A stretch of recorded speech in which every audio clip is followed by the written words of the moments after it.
السلام علیکم یا علی علیہ السلام علیکم مومنین کرام، آج آپ کے لیے جو میں تعبیر لے کے آیا ہوں، اگر کوئی شخص خواب میں پیشاب کرتا ہوا دیکھے،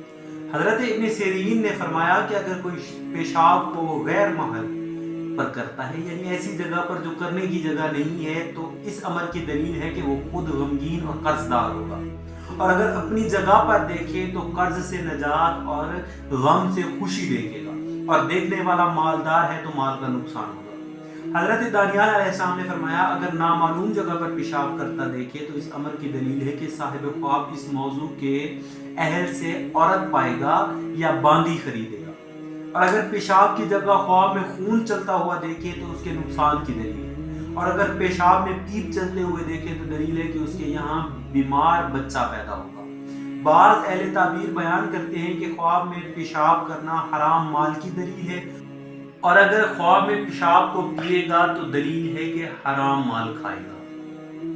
مومنین کرام، اگر آپ کو ہماری ویڈیو پسند آئی ہے تو اسے لائک کریں، شیئر کریں، چینل کو سبسکرائب کریں، بیل آئیکن دبانا نہ بھولیں تاکہ ہماری آنے والی ہر ویڈیو سے آپ مستفید ہوتے رہیں۔ والسلام۔